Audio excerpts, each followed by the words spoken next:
தமிழக முதலமைச்சராக விஜய் இருக்கும் வரை மேகதாது அணை கட்ட ஒரு செங்கலை கூட கர்நாடக அரசு எடுத்து வைக்க முடியாது என்று அமைச்சர் செங்கோட்டையன் தெரிவித்துள்ளார். கோபிச்செட்டிப்பாளையத்தில் செய்தியாளர்களிடம் பேசிய அவர், காவிரி நதிநீர் பிரச்சினை வரும்போதெல்லாம் முதலமைச்சர் சார்பில் பிரதிநிதிகள் முதலமைச்சர் அளித்த கடிதங்களுடன் கர்நாடக செல்வது வழக்கம்.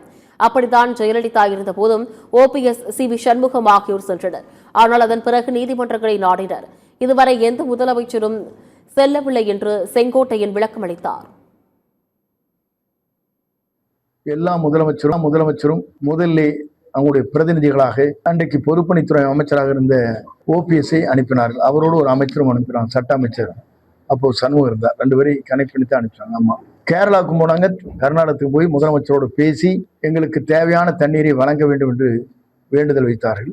அதற்கு பிறகு காலத்தின் சூழ்நிலைக்கேற்ப வழக்கு மன்றத்திலே வழக்கை தொடர்ந்தால் இது நடைமுறையில் இருக்கிற ஒன்று. இதில் மாற்றங்கள் இல்லை. இது நடைமுறையிலே இதற்கு முன்னால் நடைபெற்று இருக்கிறது.